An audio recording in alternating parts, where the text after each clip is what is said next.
Well, good morning, everybody. Welcome to Arnie's Fantasy World of Sports. And Andrea led off today. What a great leadoff batter filling in for Lenny. She did a great job. She actually talked about the Nats in the early part of her show, and I was going to talk about the Nats. In fact, I probably will a little bit, but they have really been on fire lately. Whew, tell you what, they're going to take that wild card. And I told you in June, remember, I told you in June, do not count out the Nationals. The pitching is too good, and now the hitting is catching up. And to me, if that bullpen comes around, they're just going to be a force in the playoffs. Anyway, good morning, everybody. It is Monday morning. It is August 26th, and here we go with the last week right before we get into Labor Day weekend. And we know Labor Day weekend means call-ups and expanded rosters, all those things. I want to look at our standings here, our last Monday in August. We'll start with the National League first, where the Braves at 80-52 are 6 games ahead of the Nats. The Braves have won 8 straight, beat the Mets yesterday 2-1, a pitching masterpiece by both sides. I watched a lot of that game. You know, I was impressed with Atlanta's pitching, no doubt. I was also impressed with Matt's pitching for the Mets. He threw over 100 pitches, and then, you know, after 6 innings, he had that blister. They don't think it will affect his next start. Matt's has really been pitching great for the Mets. It may be too little too late, but they're still playing good baseball. They were swept by the Braves this weekend, though, losing 2-1. Atlanta winners of 8 of 10, winners of 8 in a row. Washington winners of 8 of 10, winners of 5 in a row. You look at the run differential between the Nationals and the Braves. Washington's at a positive 107. The Braves that are a positive 78. The record's uncanny. The Nationals much better at home than on the road. The Braves much better both places. Okay, they're 12 games above 500 at home. They're 16 games above 500 on the road. So, I mean, the Braves are going to win the East, barring some monumental collapse. Washington's going to nail down that wild card spot. And I'm not surprised. They beat the Cubs yesterday 7-5 in extra innings. Rendon with a big hit. So, you look at this week, Atlanta goes to Colorado today. It's a makeup game. I was reading this morning, preparing for the show, Dansby Swanson projected to be activated today to play in that game this afternoon in Colorado. You know, Swanson's been on the IL since mid-July, having a breakout year, 17 homers, just really filling out to be that number 1 draft pick from a few years ago when he came out of Vanderbilt. He has played great till he got injured. Now he'll be back for Atlanta for that stretch run. Just what the doctor ordered for the Braves. He hits, he runs, he's got some power.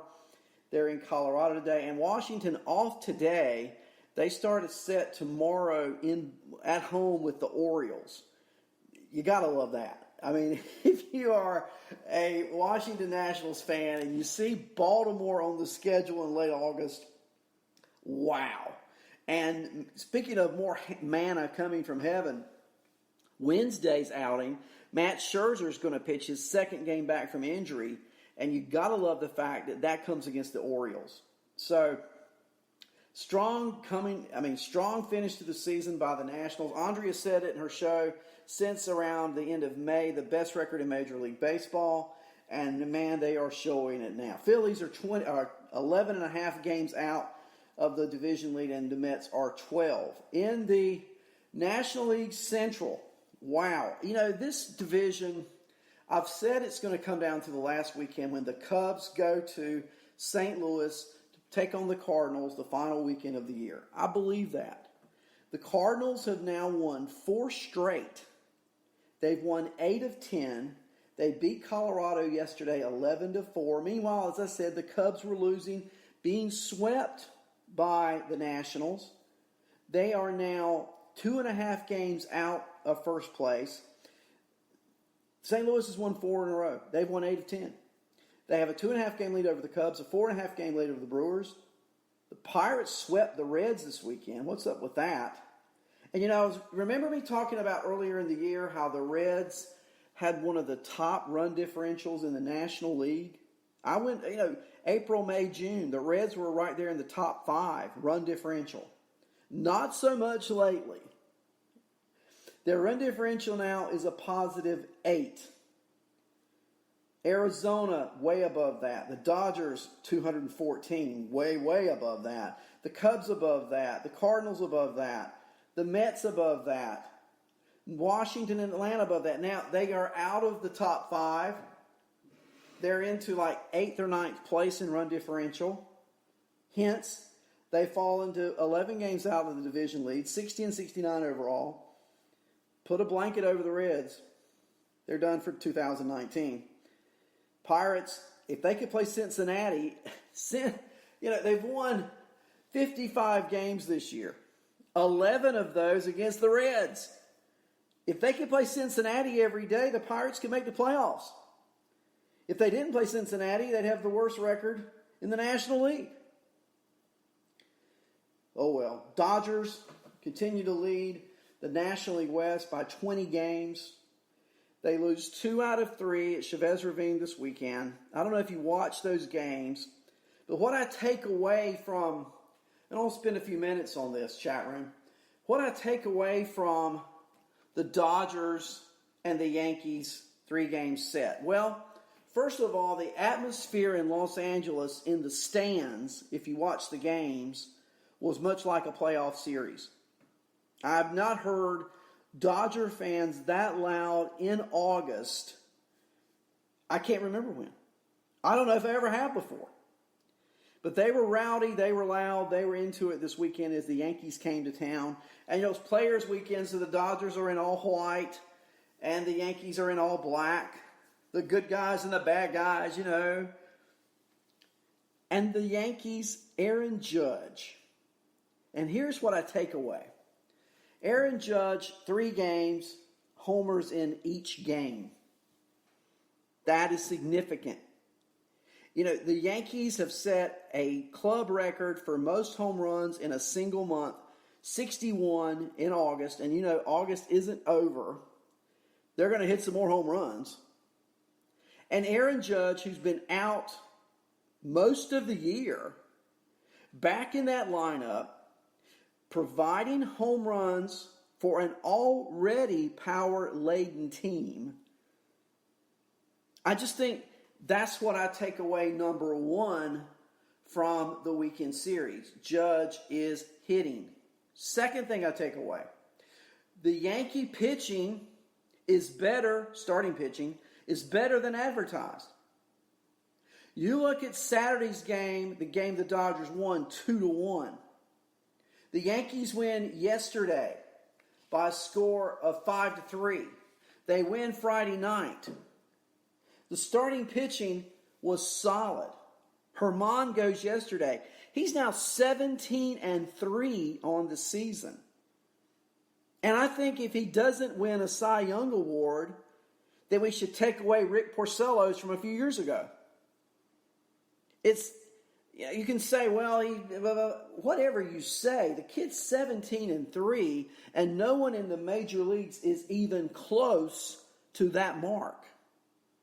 And last night, pitching against the Dodgers in Los Angeles on a Sunday night with the nation watching, he goes 6 innings, 5 hits, 1 run, 5 strikeouts. A great outing. The bullpen for the Yankees on display. Ottavino gets his 27th hold, striking out the 2 batters he faces. Canely gets his 24th hold, striking out the batter he faced. Britton gets his 28th hold, pitching a perfect 8. And then there's Aroldis Chapman striking out the side in the 9th inning. The Yankee pitching is better than advertised, folks. And they showed it this weekend in Los Angeles. Now, the other thing I take away fondly from the weekend series, Kershaw and Ryu, stars. Star left-handed pitchers for the Yankees. Ryu gets obliterated Friday night. 7 earned runs. Kershaw gives up 3 home runs yesterday to the Yankees. And Not only right-handers, Mike Ford off the bench for an injured Didi Gregorius hits a total bomb off of Kershaw. Did you watch the game? Kershaw is not Clayton Kershaw. He's hanging curveballs. He doesn't have a fastball. And I see the continued lack of success in the playoffs again this year. Okay, so if you take Kershaw not succeeding, the Dodgers have said over the weekend they're going to skip a Ryu start sometime in the month of September. What I think they should do is put him on the IL for 10 days, similar to what the Yankees did to Herman. Remember, back in July, Herman goes on the IL. He wasn't injured. They were just resting him. Do the same thing to Ryu. Put him on the 10-day. Let him have 2 starts off. And when he comes back, watch and see what happens, Los Angeles. Ryu's career number of innings, 191. He's at 153 now. So he's 38 innings away. What do you say? That's 6 starts? Do you really need him to make 6 starts? You're 86 and 46.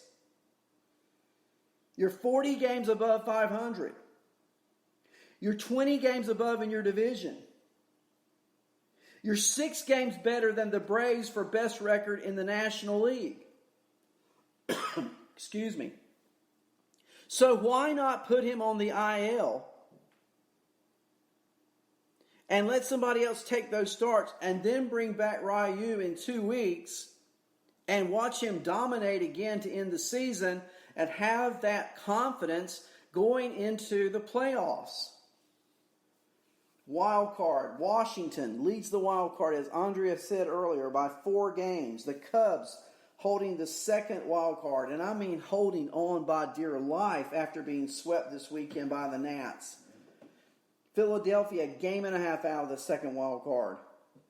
Milwaukee and the Mets, 2 games out.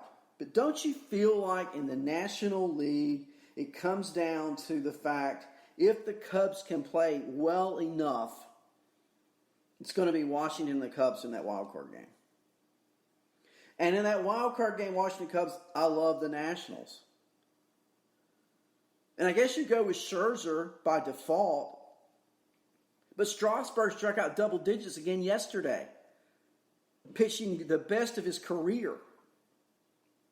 So if you use a Strasburg in a wild card game, if you use Scherzer in a wild card game, then you come back with Strasburg in game 1 in the division series.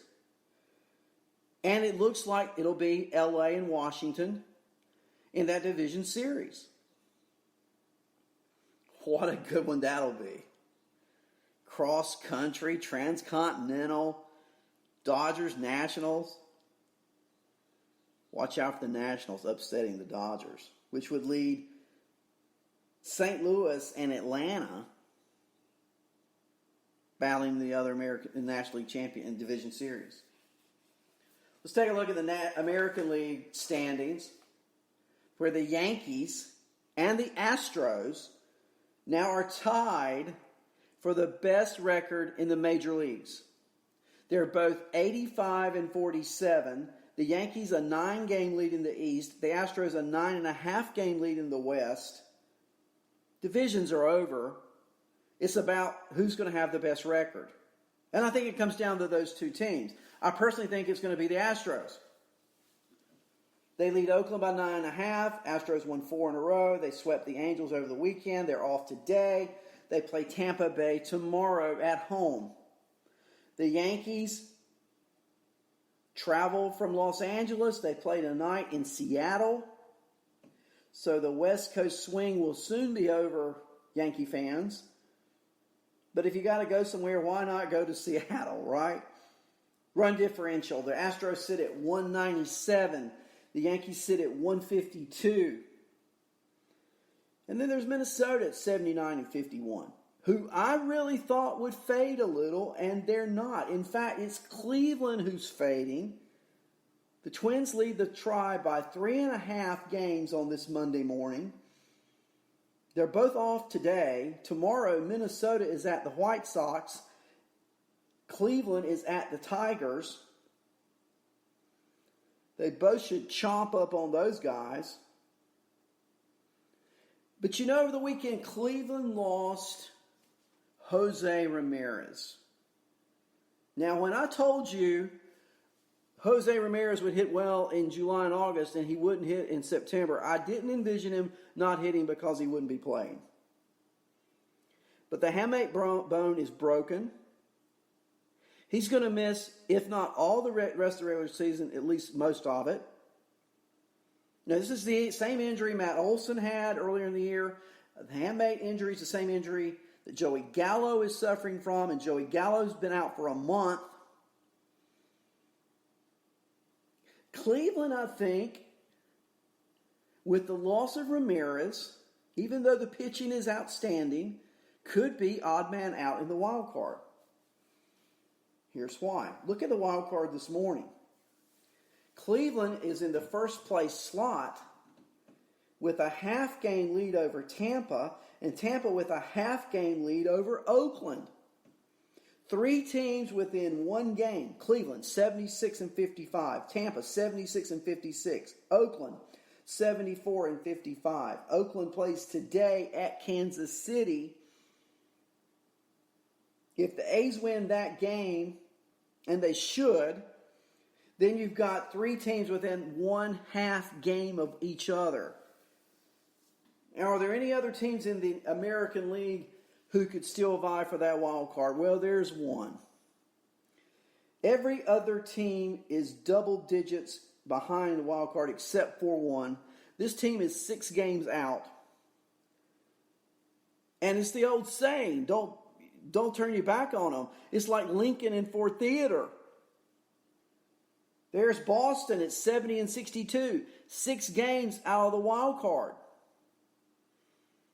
Do the Red Sox have enough to challenge? They're at Colorado for 3. Just throw the scenario at you. Imagine a 3-game sweep by the Red Sox, and imagine a 3-game sweep of one of the other 3 teams, and all of a sudden Boston's within 3 games. Now, I know they don't have Sale. But let's face it, Sale wasn't Sale this year anyway.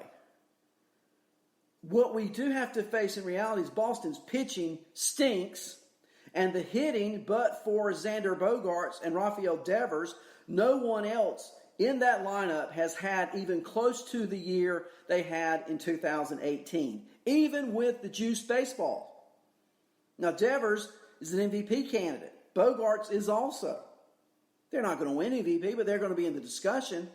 But no one else in that lineup has had even close to the year they had last year. The question is, can any of those players turn it on and make some type of run? We shall see about that.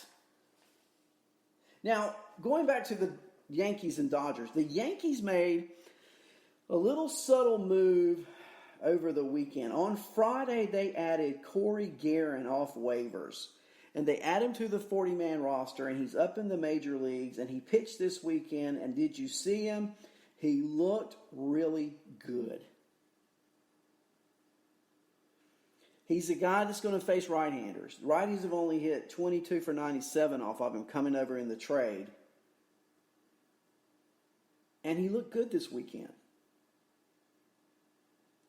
Just another piece of the puzzle. And it's these pieces of the puzzle that add up to championships. The Yankees are going to get Betances back soon, Severino back soon, and I don't buy it that Severino in the playoffs is going to be in the bullpen. I don't buy it. If Severino comes back in September and pitches and looks like Severino is going to be a starting pitcher for the Yankees in the playoffs. Write it down. Let them talk about it in the press all they want to. The reality is, Severino, when he's right, is better than anything they got, including Herman. And if you throw a Severino healthy with a Herman and a Tanaka, all of a sudden, the Yankee pitching looks pretty formidable. Remember, too, they got a lefty down on the farm rehabbing. And with the addition of Betances to the bullpen and Guerin, Yankee starters will only have to pitch 5 innings. And here comes the bullpen. And is there a better bullpen in Major League Baseball? Let's go to the farm. Guys who you may want to look at. I got 4 this morning, who may be called up for a September edition. Now, I'm not including Gavin Lux.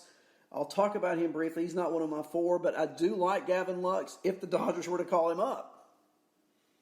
No indication they are being close, hush-hush to the vest on that one. But here we go. Nick Madrigal, Chicago White Sox. Their number 4 prospect. Number 1 draft pick last year. College World Series 2018 MVP. Playing at AAA Charlotte. He doubled, stolen base. He has a .311 average, 22 games since being promoted to AAA. Look for him to get a call-up in September and look for him to play second base, and he could be a great fantasy ad down the stretch for your playoffs. Speaking of the White Sox, what about Luis Robert, who hit his 30th homer on Saturday? Their number 1 prospect. He hit his 30th homer, becoming the second player joining Kyle Tucker, remember him, to join the 30-30 club this season. He swiped 36 bases. He has a chance to be a 30-40 player, the first time that's been done in the minors since 2013. But more importantly, when the White Sox season ends at AAA, look for Robert to be up in Chicago this year. So there's 2. Here's the third one. Here's one nobody talks about. And I think this would be a sneaky move by the Astros.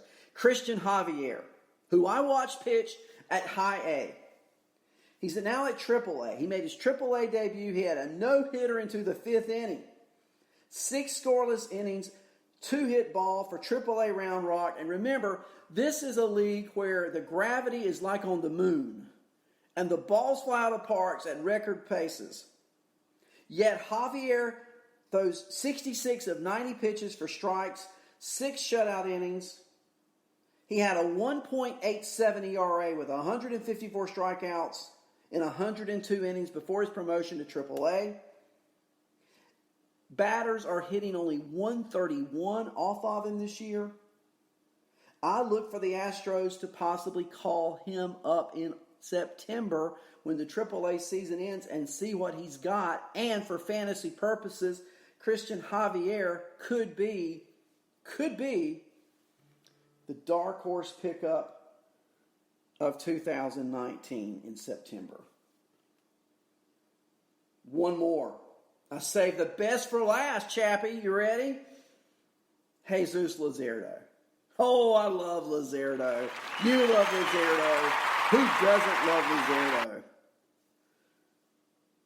The number 1 Oakland A prospect. Yesterday, threw 47 of 84 pitches for strikes, threw 4 2/3 scoreless innings, struck out 4.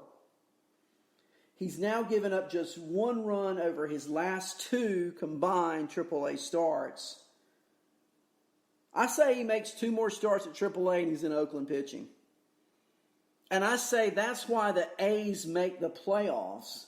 When Luzardo and Manaea both are up within the next 2 weeks for Oakland, you add 2 quality left-handed starting arms. They have a quality bullpen. The A's are in. So it boils down to Tampa and Cleveland. I like Tampa more than Cleveland. I really do. I'm looking at the Dodger-Yankee box score. Looking at Kershaw, I talked about the 3 home runs. He did strike out a season-high 12 and walk none. but he just didn't look like he had that oomph. Peterson led off the game with a homer. That's the home run, the run that Herman gave up. He shut them down after that. The Dodgers only amassed 5 hits overall. Muncy got 1. Turner got 1. Bellinger 0 for 3. His average down to 312. And do you really wonder about Bellinger in the playoffs against quality pitching? I do. LeMahieu, the beat goes on, 2 for 4 for the Yankees. Mike Ford went 2 for 3. Yankees scored 5 runs. Ford doubled. LeMahieu homered his 22nd. Judge his 16th. I talked about that. Ford his 6th homer. Yankees really impressed me this weekend, and I'm hard on them. It's kind of like family. I can be hard on them. I don't want anybody else being that way, but I can be. How about the White Sox in Texas? I'm just pulling some games here, looking at some of these games. Ronaldo Lopez, 5 shutout innings, 6 strikeouts yesterday for the White Sox. Colomé gets his 25th save. It seems like Lopez does this every year. He struggles up through August, and then come late August, September, he turns into some kind of Cy Young candidate. Keep your eye on Ronaldo Lopez fantasy fans, players, fanatics. And Abreu got another hit and 2 RBIs yesterday for the White Sox. That Cub Nationals game, Rendon went 4 for 5 with 2 RBIs. Soto went 3 for 6. Rendon now has 104 RBIs on the year. Soto has 86 RBIs on the year. And how about Asdrubal Cabrera? Was that not a crafty little move? He now has 67 RBIs on the year. He went 2 for 4 yesterday, drove into Texas, cut him. The Nationals pick him up. He's playing first base. He's playing second base. He's hitting the ball. The Nationals just look like a team who were hibernating up until I started telling you how good they were going to be. I did. Proud of that one. Oakland and San Francisco. Have you guys been watching Mark Canha? Well, if you haven't, you need to. He's become a regular in that Oakland lineup. Now, I don't know what his role is going to be when Laureano comes back, but I do know this. Canha hit 2 home runs yesterday. He has 22 now on the year, and he was not even close to being a full-time player until about 3 weeks ago. And he still has 22 homers. Look at that A's lineup. So underrated. Chapman, Olsen, Canha. You're going to add Laureano back. I just talked about pitchers that were going to come up. Beware of the A's. And who is Donovan Solano for the 49ers, for the Giants? Football on my brain. Donovan Solano, 4 for 4 yesterday. I mean, he's been one of those under-the-radar guys. He's hitting 349. Now, his problem is he has limited playing time, but when he plays, he hits. And he hits well. He's had 171 plate appearances. He's been playing more than he's been sitting. And if you have a roster spot, you may want to consider adding Donovan Solano, who's shortstop, second base eligible on those San Francisco Giants. I want to talk just a few moments before closing the show about games today. I got some players I want you to look at for daily fantasy. Braves at the Rockies. I always love those games. Julio Teheran pitching for Atlanta, which means a firehouse may get ignited. Trevor Story's 3 for 10 with a homer off of him. Daniel Murphy's 10 for 30 with a homer. That's a 333 average. Cardinals at Brewers. Adam Wainwright pitching for St. Louis in Milwaukee. A homer-friendly environment. And Mike Moustakas is 4 for 10 with a homer off of Wainwright, a 400 average. Eric Thames, 5 for 15 with 2 homers.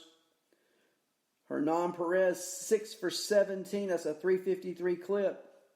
Lorenzo Cain, I think he may be out, but he's 5 for 15. And for the Cardinals against Gio Gonzalez, oh, this looks tasty. I'm going to give you 4. Yadier Molina, 10 for 26, 385 average. And Matt Wieters, 10 for 17, a 588 average. So either catcher that starts is worthy of starting in daily today. Dexter Fowler's 11 for 26. That's a 423 clip. And Goldie, he's the golden boy when Gio's on the mound. He's 10 for 20. That's a 500 average off of Gio Gonzalez. All those make Marcell Ozuna's 286 average with a homer and 28 career at-bats look paltry. Now, Carpenter got 3 hits yesterday, but don't go jumping on that bandwagon because in his career off Gio Gonzalez, he's 2 for 21. That's an 0.95 average. Pittsburgh's at Philadelphia, great hitting situation. You know, the Pirates, they have started putting Kevin Newman in the leadoff spot, no matter if it's a righty or a lefty. And against a right-handed starter yesterday, Kevin Newman went 4 for 4. Now, career-wise, I don't have good numbers against Vargas. He doesn't have hardly any numbers, but I like him today in daily fantasy because he went 4 for 4 yesterday. When they're hot, you got to start them. For the Phillies, Gene Segura, 4 for 10, his career off Joe Musgrove. And that's about it from that game. And then finally, just looking at daily fantasy players, Cody Bellinger, not a good weekend this weekend against the Yankees, but he's 5 for 13 with a homer. That's a 385 average off Eric Lauer for the Padres. And I endorse him to come back and get something started. I want to talk briefly about some hot hitters. And I want to talk about the obscure, well, maybe not obscure, but if I mention Anthony Rendon, he's already owned. I mean, no league's got Anthony Rendon, even though he's hitting 483 over his last 7 games. So I'm going to skip those type of players. I already mentioned Mark Canha, who is 9 for his last 19 with 4 home runs, a 474 clip. Jonathan Villar, 9 for his last 27 with 5 home runs, a 333 clip. Willie Calhoun, 10 for 33. He's hitting 303 over his last 7 games. Ronnie Rodriguez for Detroit, 8 for his last 26. That's a 308 clip. John Berti for Miami, 292 average, 7 for his last 24 with 2 home runs. You know, these guys, Hanser Alberta, Asdrubal Cabrera, are they available in your leagues? And with Rosario out for Minnesota, Jake Cave has been playing the last few games. He's 7 for his last 15 with 3 homers. That's a 467 average. Starlin Castro, who I bet Cleveland would love to have and may be trying to get through some kind of cut situation in Miami, and then Cleveland sign him with Ramirez out. He's 8 for his last 23 with 2 homers. That's a 348 average. Josh Van Meter hitting 286 over his last 7. J.P. Crawford hitting 417. Renato Nunez for Baltimore, 9 for his last 23, a 391 average. Tom Murphy for Seattle, 333 average over his last 7 days with 3 home runs.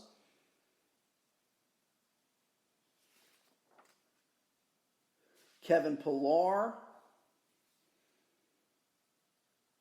2 homers in his last 21 at-bats.